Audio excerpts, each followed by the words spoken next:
If you want access to bonus episodes, reading lists for every series of Empire, a chat community, discounts for all the books mentioned in the week's podcast, ad-free listening, and a weekly newsletter, sign up to Empire Club at www.empirepoduk.com. Learn from the world's best all in one place with Masterclass, the only streaming platform where you can learn and grow with over 200 of the world's best. Masterclass always has great offers during the holidays, sometimes up to as much as 50% off. Head over to masterclass.com/Spotify for the current offer. That's up to 50% off at masterclass.com/Spotify. With Uber Reserve, you can book your Uber ride in advance, 90 days in advance. Perfect for all you forward thinkers and planning gurus. Reserve your Uber ride up to 90 days in advance. Uber Reserve. See Uber app for details. Okay, I have to tell you, I was just looking on eBay where I go for all kinds of things I love, and there it was. That hologram trading card. One of the rarest, the last one I needed for my set. Shiny like the... Designer handbag of my dreams. One of a kind. eBay had it, and now everyone's asking, ooh, where'd you get your... Windshield wipers. eBay has all the parts that fit my car. No more annoying. Just beautiful. Whatever you love, find it on eBay. eBay. Things people love.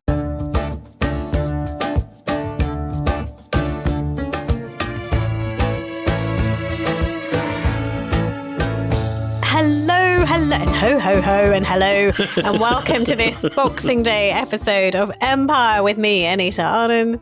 And me, William Drimple. You sound as if you've been at the Christmas spirits already, Anita. I'm just on the sherry even now. Sometimes you need it, William. Sometimes. What is it about Empire that drives you towards your drinks cabinet, Anita? I'm kind of looking at him, but look, we are picking up the baton for our Mughal series that we took a little hiatus for over the Christmas period. We hope you enjoyed the Christmas episodes. They were very, very fun to do. But we're talking about... Well, we're going to largely concentrate on Jahangir, but remember, we sort of left Akbar. I was describing a picture in the last Akbar episode, which you absolutely refused to accept, was him looking sad. And everybody else I've shown it to says he looks sad. Looks sad. He looks bloody miserable. I don't know what you're talking about. Look up pencil charcoal sketch of Akbar and you make up your own mind and then, agree with me as you do. Do that instead. So Akbar is coming to the end of this glorious rule. Just for those who may not have listened to the Akbar episode, just explain in a nutshell, and I mean a very small nutshell, a tiny nutshell, William Dalrymple, who Akbar was and why he was important. I was just looking at his picture. There's no way he's looking sad. He's looking, put down your tired. Phone. I know how he feels, if that's the case. So Akbar was important. You're not going to do it. Oh, God, you've gone on Christmas mad.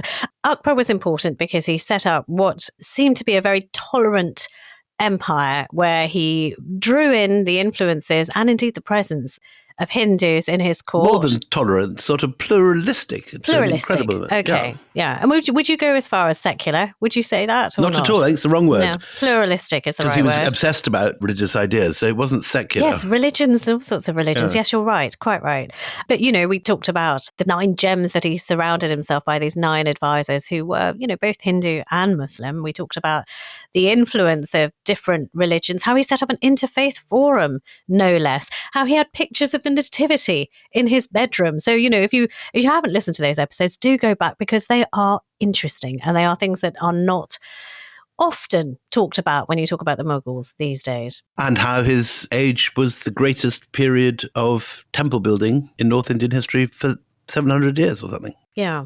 Well, I suggested that he looked sad because of his kids at the end of the last episode. And we are going to look at one particular kid who might have caused him a great deal of grief. And that is Jahangir, his son. Not born Jahangir, born Salim, Prince Salim. Tell us a little bit about this young man. Well, just like you introduced Akbar with the thing that most South Asians will know about him, which was Akbar and Birbal and the whole story of all the kind of wisdom of Birbal in the court of Akbar. The reason that a generation of South Asians will know Jahangir and his difficult time as Prince Salim with his father Akbar is not so much straight history as the version of the story told by Bollywood, and particularly my favourite film, arguably of all Bollywood, which is Mughal Emperor. Which translates as the Great Mughal. The Great Mughal, and starring the beautiful Madhubala, who's one of my all-time favourite vintage Hindi film actresses. And the story tells the tragic tale of Anarkali, the legendary dancing girl who's supposed to have been the mistress of Salim, but also rather caught the eye of his father, Akbar. Not necessarily in the best way. Well, hang on, tell this story properly. You're taking all the drama out of it. This is my mother's favourite film and she will not have this. You're not giving it the due respect. So you've got Madhubala, who, William has a crush on, who is absolutely the most beautiful woman of her day. Completely stunning. She's the actress who plays her. And the young Prince Salim is played by what you would describe as the then, De Niro of Bollywood cinema, a man called Dilip Kumar, who falls in love with this completely inappropriate courtesan. And then the father... And I think there was a real-life romance behind it, wasn't there? Yeah. Which was also part of the sort of Isn't steamy legend of the film. Isn't it always the way with your leading man? And then you've got the dad, played by actually the godfather of Indian cinema, Prithvi Raj Kapoor. So the Kapoor family dominate Bollywood for generations. And my mother would like you to know, because William's telling it so badly, that the love between Salim and Anarkali is gorgeous. It's poetic. It's beautiful. It's like the first flush of love in two young people. And involves a lot of the best film music ever made for Bollywood. Oh, absolutely. Real bangers. They are such good songs.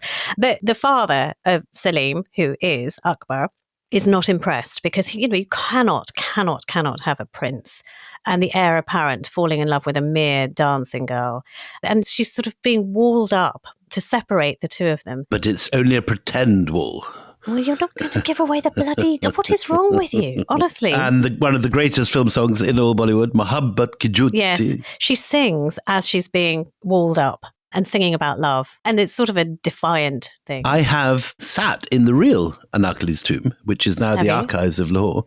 And I played Mohabbat Ki Jutti to the tomb of the real Anarkali, in case she hadn't heard the music.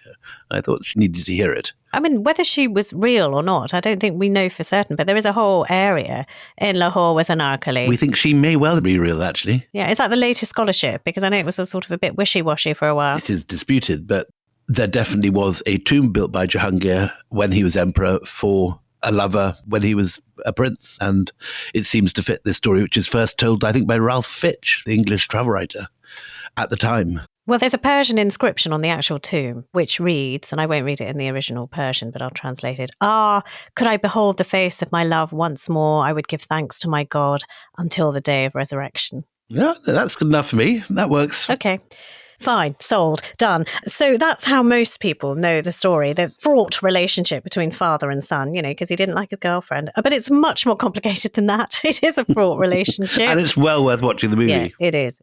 Okay, so remind us where we were in Akbar's life when we left. We sort of talked about the grandeur, we talked about the architecture, we talked about the jewel houses and the house of books and all of these things. We didn't really talk about family. So tell me a little bit about how that all works. So I'll tell you about Prince Salim, because he is one of my favourite characters in the whole Mughal story. And one of the reasons I think that the Mughals continued to fascinate so many historians is the extraordinary accounts they left themselves. We had 3 episodes on Babur that was powered by his extraordinary autobiography, the Baburnama. And we have a similar autobiography by Jahangir called the Tuzuk-i-Jahangiri, and is generally believed not quite to be the equal of his great-grandfather's diary, which really is one of the great memoirs of all time. But it's an extraordinary account of an extraordinary man. And today in modern India, Jahangir is often dismissed, as he has been for 40 or 50 years, as this debauched and drunken ruler who handed over all power to his wife. And it's certainly true that at the end he was very addicted to both opium and to alcohol. But the man revealed in his diary is an extraordinary figure that defies all the usual Western stereotypes of what an Indian or a Muslim ruler is like. First and foremost, he was personally enormously curious and intelligent, observant of the world around him, and a keen collector of its curiosities, from, Venetian swords and globes to Safavid silks, jade pebbles, and even narwhal teeth. Those long, twisty... Like unicorn horns. Unicorn horns, exactly. My aunt had two in her house, and I remember being fascinated by them as a kid. And he was able to take delight in the simple pleasures provided by the landscape through which he passed, and the animals and flowers and places and personalities which filled them. There's a lovely passage which I love as he's crossing the River Beas on his way to Kabul in, I think, 1606. And he records his happiness at seeing the pink and red oleander in full bloom. So he orders his troops to wear nosegays of flowers on the helmet, so that soon, he writes, a wonderful flowing flower bed was produced. And that's such a sort of Jahangir thing to do, both in that you're ordering people to do something completely pointless for your own aesthetic pleasure, but also the fact that he was able to do that and had that sensibility. Yeah. Also, but apart from sensibility, he's like a proper naturalist as well. Yeah. He's interested in the natural world. I was very entertained to see that he took an active interest in goat and cheetah breeding, not with each other, but just, it's sort of, medicine, astronomy, all of these things interested him. As a goat farmer myself, I can tell you don't really need to help goats breed. The difficult thing is to stop goats breeding. And we've just had 2 baby goats at the farm over Christmas, and very, very sweet they are. Anyway, yeah, he's interested in animal husbandry and the curiosities of the natural world. And he's captivated by, the antics of monkeys and orangutans, and he loves to study black buck, which are the antelope you have around the plains of Delhi, gazelles and elephants. And, he sort of gets all sort of like an 18th century Enlightenment naturalist. He spends months working out the exact gestation period of elephants, how long they take to have babies. And he's equally fascinated by a turkey which arrives from North America, which its gobble, he writes, one might have say it had adorned itself with red coral. Isn't that lovely? It is lovely, but it's very weird because, you've got Akbar, who's also interested in science and nature and beauty and has a whimsical side to him, who seems to be just intensely pissed off with his son most of the time. Well, there are fathers who are like that. Yes, I know. But just to give it a little bit of context, because we've quoted Abul Fazl so many times, and Abul Fazl doesn't like Salim either because he writes very scathingly about him. Well, with good reason, as it turns out. Yes, he says sort of, his antics are unacceptable. He talks about Akbar being really irritated by his eldest son, who is the second most powerful man in the realm. Let's not forget, you're the crown prince. You are the second most powerful man in the empire. When Salim does things like he executes 3 offenders who've annoyed him with some very sadistic devices, that kind of thing pisses off Akbar, who doesn't like that kind of, throwback to the old Mughal days and indeed his own past when he was a more bloodthirsty man. Well, Abul Fazl is one of the things they fall out about, isn't it? Because Abul Fazl is this sort of, it must have been incredibly irritating for poor Prince Salim. I'm rather on Prince Salim's side on this one, because Abul Fazl is this sort of classic Delhi courtier. One of the 9 gems, one of the inner coterie of Akbar's court. But the guy who's written the main account we have of Akbar's inner circle, which is called the Ain-i-Akbari, and he just thinks quite literally that the sun shines out of Akbar, all parts of Akbar, and he lays it on with a trowel. And I think Prince Salim must have just sort of gagged eventually, because he actually organizes the assassination of Abul Fazl as he's passing. He gets one of his friends, who's the young Raja of Orcha in Madhya Pradesh, to waylay him and assassinate him on his way through. And this again causes a major rift between Akbar and his son. Yeah, but Salim does other things that really pisses Dad off. First of all, let's go right back to the beginning. So he is born on the 30th of August, 1569, at Fatehpur Sikri, this fabulous city that we described in the last episode when we were talking about Akbar. And his father is Akbar, his mother is Mariam-uz-Zamani, the Rajput Hindu princess, sister of Akbar's general Man Singh. And the name itself, Salim, means healthy, because he was a bonny little lad. He was a beautiful little boy. Everyone commented on his sort of, the great pink cheeks and the big chubby legs. He was a healthy little, bonny little thing. And he came much prayed for, because Akbar didn't have an heir for many years and was going to all the shrines begging various saints and holy personages. And the Mother Goddess, went the Mother Goddess. barefoot to visit the Mother Goddess's shrine. So, really wanted a son. And without success until he went to Sikri, to the Chishtis of Sikri, to Salim Chishti, which is why he was named Salim. Not so much that he was healthy, or not just that he was healthy, but because Salim Chishti had helped produce the magical ingredients for his conception, though not directly. No, yeah. But while he's a teenager, he's kind of like a teen on a gap year, because they keep telling him to lead expeditions. Akbar wants to groom him to be his successor, and keeps trying to send him out to different corners of the realm, distant parts of his empire. But Salim just keeps saying, nah, no, don't think so. Don't think so, Pater. Don't think I can do that. And again, this is coming from the bitchy pen of Abul Fasl. So, temper it with that this is going to be a man that he eventually murders. But he doesn't like it. Abu Salim also tells another story about a quarrel between father and son on a journey to Kashmir. So this would be sort of fairly early on, when he's sort of still young. Salim had been told to bring the harem forward to join Akbar, but he decided the road was too dangerous. So he came on his own and left the harem behind. And Akbar's response was on the verge of hysterical, we are told. He refused to see the prince and laid hectic plans to ride all through the night to get, the harem all together, almost unaccompanied, to try and sort of, get the ladies himself. And Abul Fasl says, there's absolutely no excuse for the prince's behaviour, and he had never seen Akbar so angry in his life. So though it was turbulent between father and son. And then Prince Salim goes down to Allahabad and sort of establishes, not formally but informally, a second capital there. I've been to that fort, and it's one of the largest. No one ever goes to it as a tourist because it's a military zone and you have to get permission to go inside. But it's a fort on the scale of the Red Fort in Delhi or Lahore or Agra. And it is on the promontory of rock which separates the two rivers, the Ganges and the Yamuna, which meet at the confluence of Prayag. And on the foreshores are all the sadhus at this holy place, one of the most holy places of Hinduism, and where this year there's going to be, in fact, this month, there's going to be a Mahakumbh Mela, one of the great gathering of the Hindu holy men. I will be going. So wait a minute, Mahakumbh Mela. Are you going to go? God, you're a brave man. Yeah. I wouldn't go. It's going to be so crowded.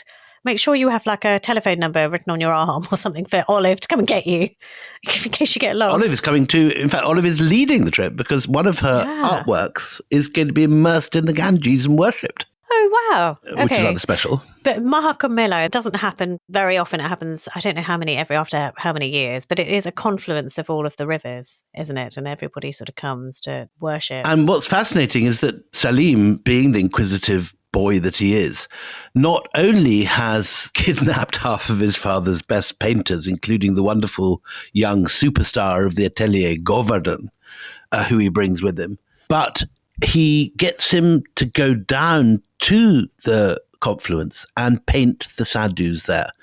And this results in the oldest set of images that we have anywhere of all the different yoga positions. And this is, again, purely the result of Jahangir's curiosity and sort of fascination with this world. He gets Govardhan to paint all the different yogis doing their different forms of penance. It's the most wonderful, wonderful manuscript.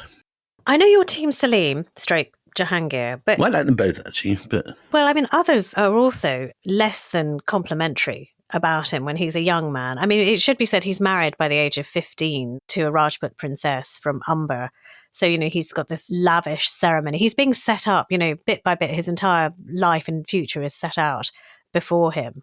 And again, like Akbar did, he's forging alliances with the Rajputs through marriage.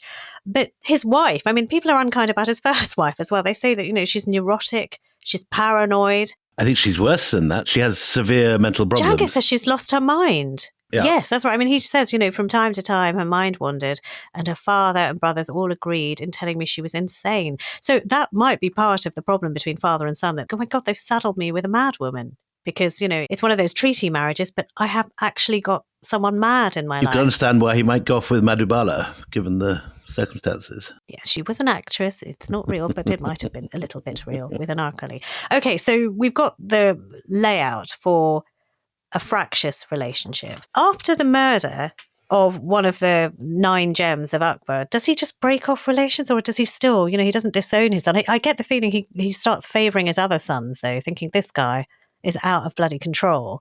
I might as well look to my other sons, because he has 4 sons after Salim. First of all, he starts favouring Salim's younger brothers, but that's not good enough. And then his eyes light upon somebody else. William, tell us who Akbar starts thinking about as the successor. So, with Salim in disgrace, Akbar splits the family by pouring his patronage and love over Salim's son, who is Khusro, born 1587. And Akbar had always loved this child, had always been the favourite grandson.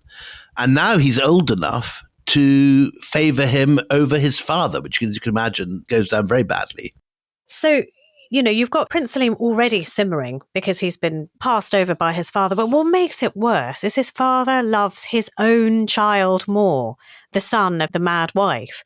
And so this will drive a wedge between Prince Salim and his own son, which is like utterly Shakespearean and actually utterly Mughal pre-Akbar, when, people's brothers were plotting against them and families were torn apart. You had sort of one bit of stability with Akbar, who didn't seem to hate many of his relatives that much.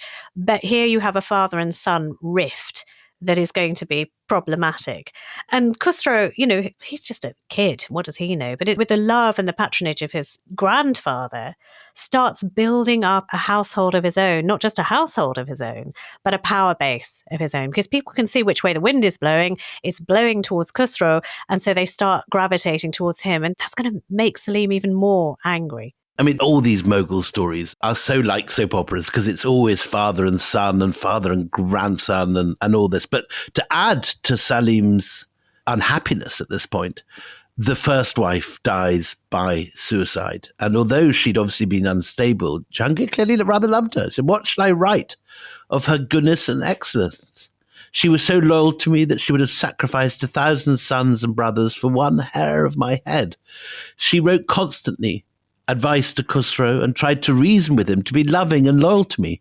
When she saw it was of no use and there was no telling where it would end, she decided to take her own life out of zeal, which is an integral part of Rajput culture. When I was away on a hunt on the 26th of Dhul-ul-Hajjah 1013, which is the May the 5th, 1605, with her mind in a state of imbalance, she ate a lot of opium and died soon thereafter.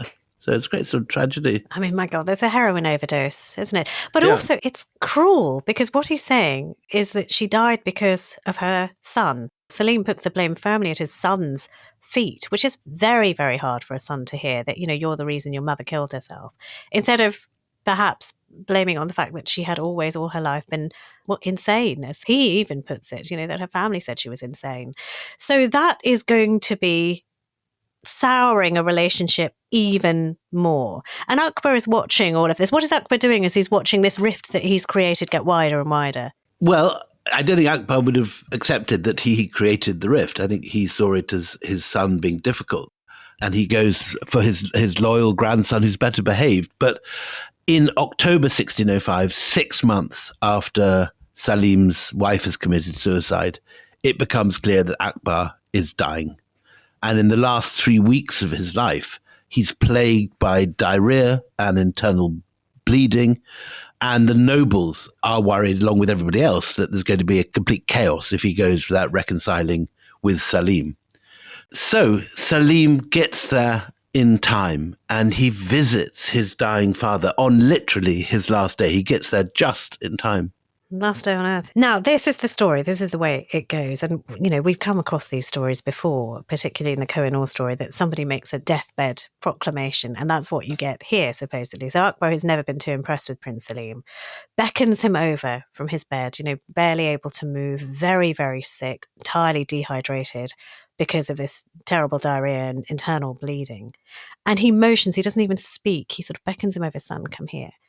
And he motions with his hand towards his turban, the royal turban, and the royal robes, telling him, these are yours now. just with emotion, not with words. I mean, it's very much Bollywood. well, like the end of Ranjit Singh, where he's not able to speak, but supposedly motions about what he wants to do with the Kohinoor diamond, which then people will argue about forever and ever, saying, did he say the words? Did he say the words? Did he actually say the words? You can't just do a pointy thing and say that's what he meant. But look, Akbar dies October 1605, and people don't question it. They say, okay, this is what is meant to be. He may not have always seen eye to eye with Salim, but he did want Salim to take over, not to jump a generation, not to go to Salim's son, Khusro.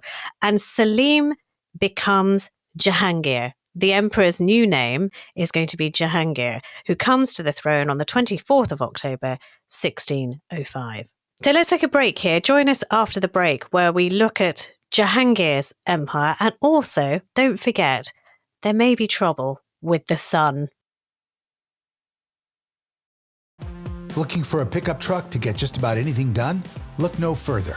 The Chevy Silverado EV isn't just the most powerful Silverado ever, with next-level towing capability and technology. It also offers game-changing versatility with the available multi-flex midgate and tailgate, which means Silverado EV helps you carry large, bulky, and oddly shaped items up to nearly 11 feet in length. Chevrolet. Together, let's drive. Visit Chevrolet.com to learn more. This episode is brought to you by AWS. Amazon Q Business is the new generative AI assistant from AWS. Many tasks can make business slow, like wading through mud. Help! Luckily, there's a faster, easier, less messy choice. Amazon Q can securely understand your business data to help you streamline tasks, like summarizing quarterly results or doing complex analyses in no time. Q got this. Learn what Amazon Q Business can do for you at aws.com/learn more. This episode is brought to you by Shopify. Upgrade your business with Shopify, home of the #1 checkout on the planet. Shop Pay boosts conversions up to 50%, meaning fewer carts going abandoned and more sales going cha-ching. So if you're into growing your business, get a commerce platform that's ready to sell wherever your customers are. Visit Shopify.com to upgrade your selling today. So welcome back. We are now in the early days of Jahangir's reign, and he's inherited a relatively stable realm. I mean, compared to what his father succeeded. Remember when Humayun fell down the steps and banged his head? Akbar was only a teenager of 12. There were innumerable enemies. The situation now is completely different. There is a vast empire which goes from Kashmir and Afghanistan in the north, right through Delhi and Madhya Pradesh down to the Deccan, from Gujarat in the west to Bengal in the east. And it's now beautifully administered. There's a whole new administrative system. Hindu and Muslim are working together in a way they never have since the first Islamic conquests of the 12th century. In all sorts of ways, this is a very strong and integrated empire. But as ever with the Mughals, there is family trouble. Anita. Yes, I was going to say, I mean, just more on the changing of the name. It's not a whimsical thing. There was actually a reason given.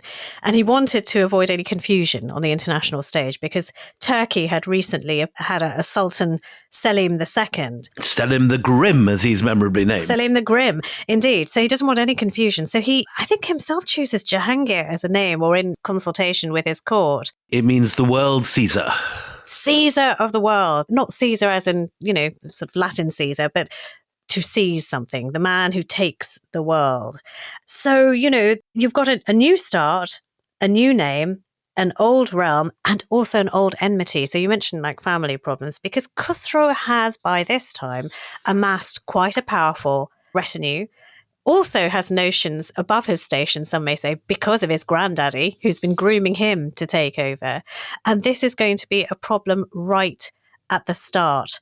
So Khusro rebels in 1606. So just 1 year after Jahangir, the Caesar of the world, takes over the empire, Khusro, his little kid, who is, just, again, sort of more than a boy at the time, decides that he's going to challenge for the throne. So, what's happened is Jahangir's kind of put him away to one side. It's not exactly house arrest, but he is confined. But he escapes the confinement. He escapes Agra and rides to Lahore, doesn't he? He goes all the way to Lahore with his followers. And the rebellion lasts about a month. His followers are defeated. Jahangir proves to be far more militarily capable than I think anyone has suspected. And within a week or so, the rebellion has been crushed and Khusro has been captured and dragged, weeping in chains before his father in a garden just outside Lahore. I think even, is it the site of Shalimar Bagh where the garden is today? And the punishment of Khusro's followers is brutal.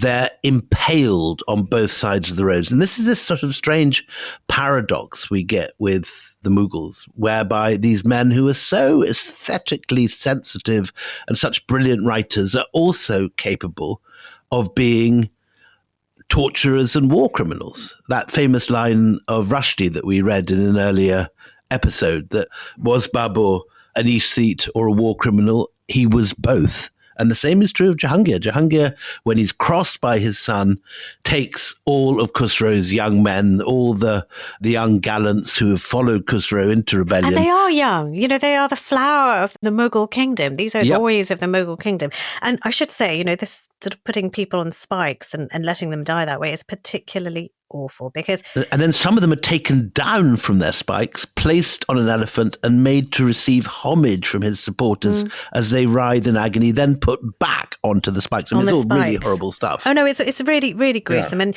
you know, what you see, or what anybody will see if they witness this horror, is the sun, the full sun, sort of shrinking their skin as they die slowly of constriction and suffocation. It's a lot like crucifixion, actually. Yeah. You don't die of the pain, you don't die of the blood loss, you die of the suffocation. I mean, this isn't Jahangir's invention of a torture. It was one that he sort of dug up from age-old India.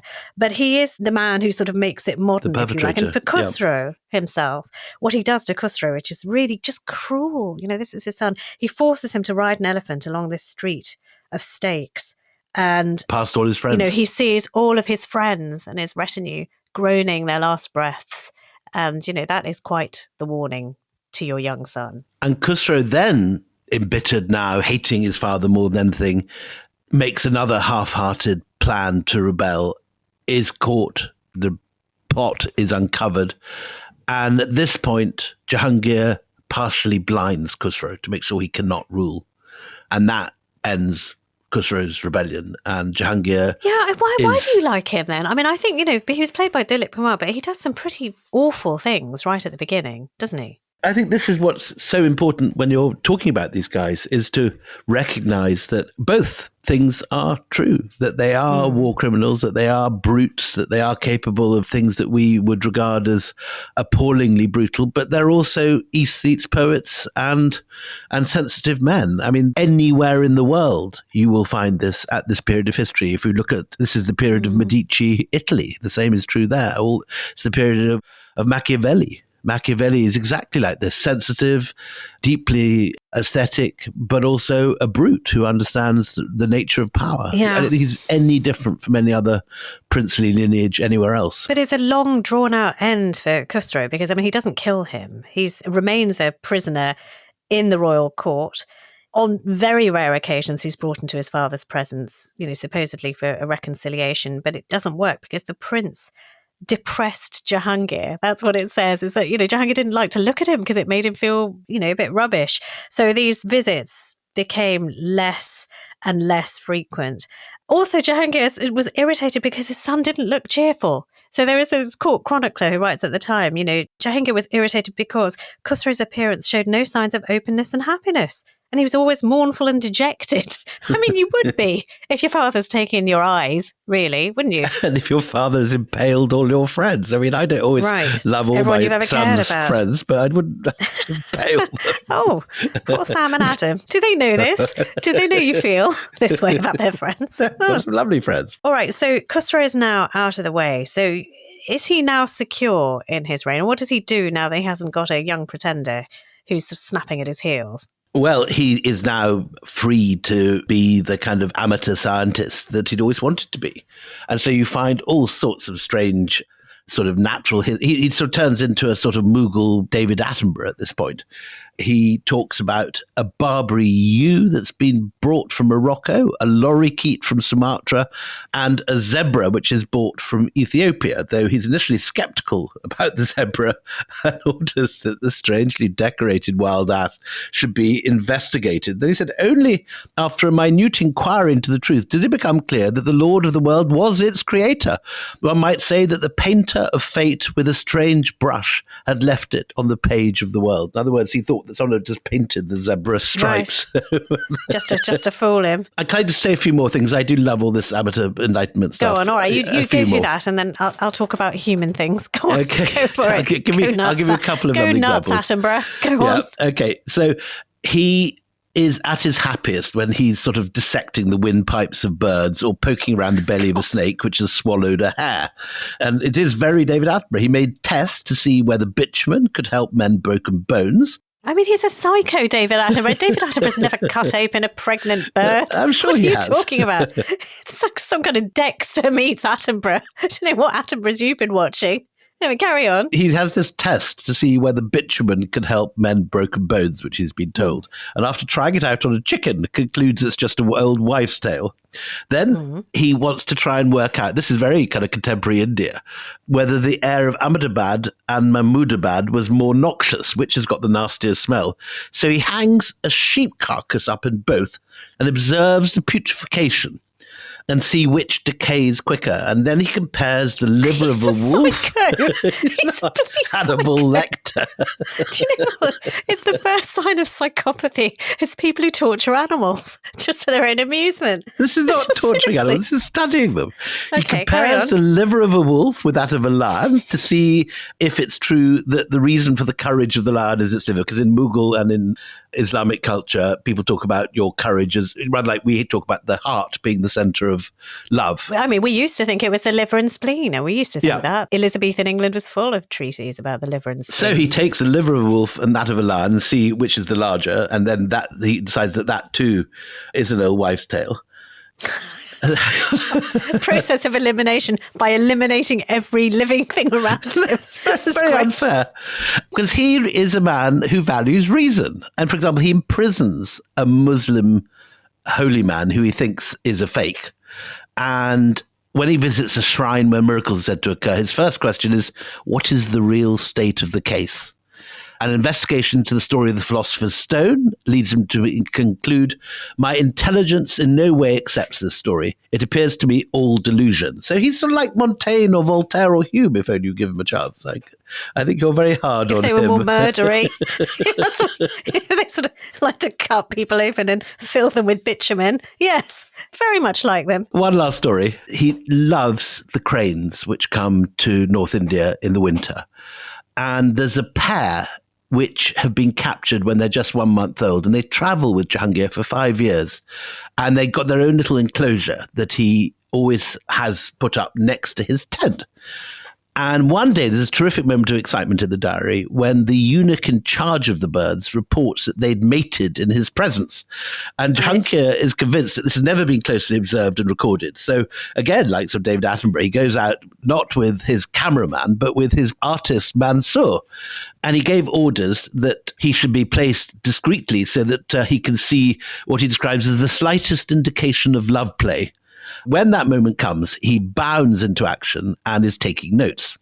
The female, having straightened its legs, bent down a little. The male then lifted up one of its feet from the ground and placed it on her back, and afterwards a second foot, and immediately seating himself on her back, paired with her. Then he came around and, stretching out his neck, put his beak on the ground and walked once around the female. It is possible they may have an egg and produce a younger one. I love it. I don't understand. Well, we see this in very different ways, you see. I see psychopathy and animal porn, and you see something entirely different. I mean, I'm sort of a little bit worried. But look, love is in the air, not just among the cranes, because this is also at the point of his life where he falls in love with the woman, Nisa, who will later become Noor Jahan. And if you want to know more about Noor Jahan, it's an exquisite story of an exceptionally interesting woman. We've done a whole episode on her, so just have a look at our back catalogue. We did 2 episodes on her. So, and we'll put it in the show notes or in the newsletter so you know where to find us. But yeah, we won't dwell on that story, but he finds the great love of his life. He's met an equal, not a sort of choppy up psycho equal, but an equal.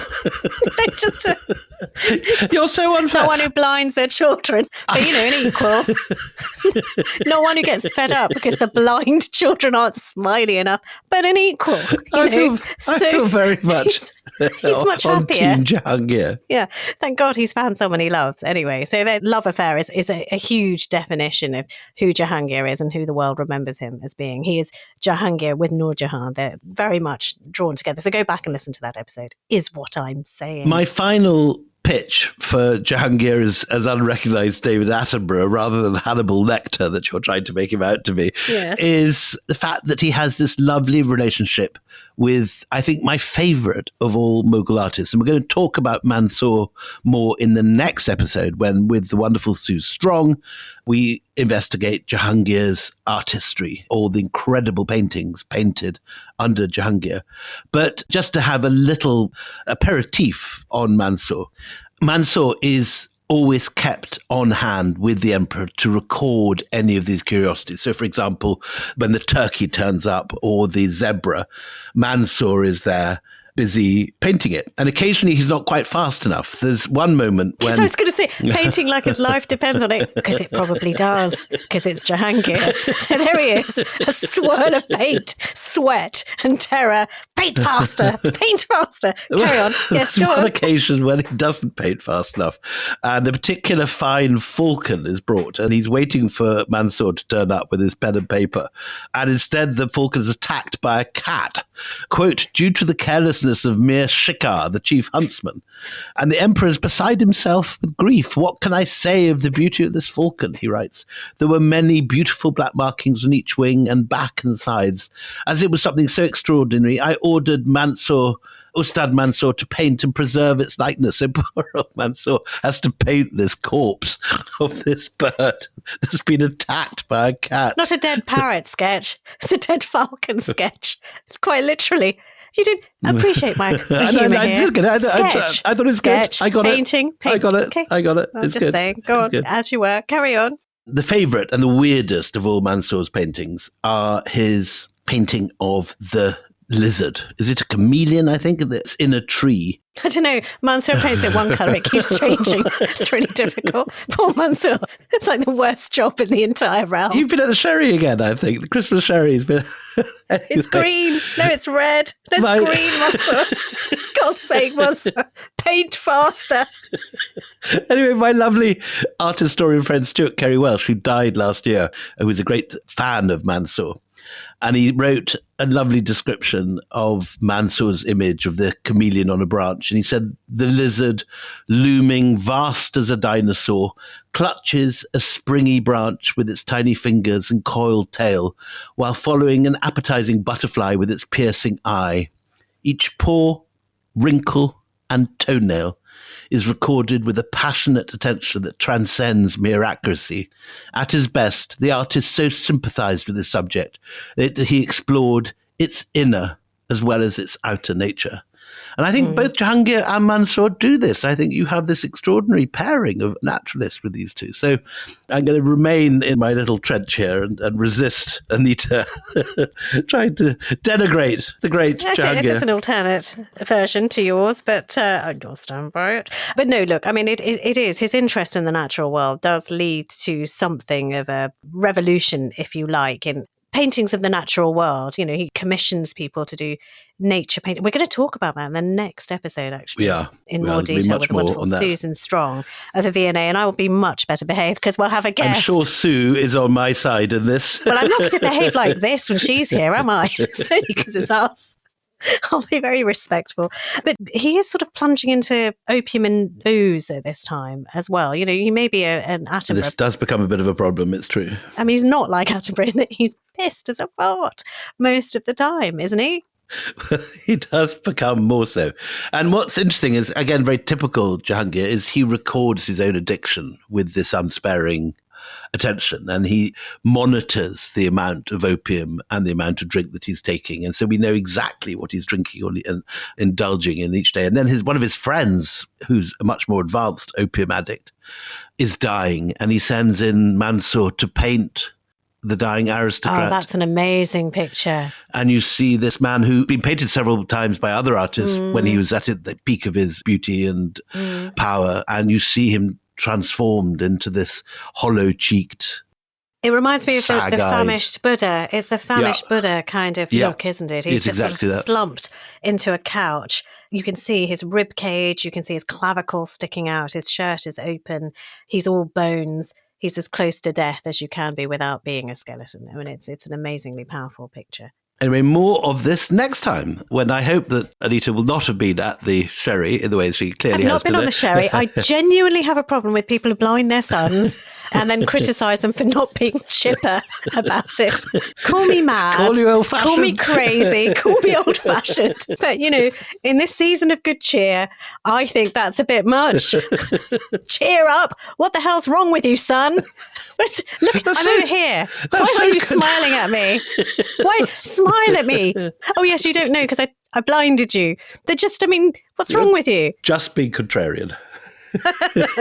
Anyway, till the next time we meet, it's goodbye from me, Anita Arnott. Goodbye from me, William Trimble.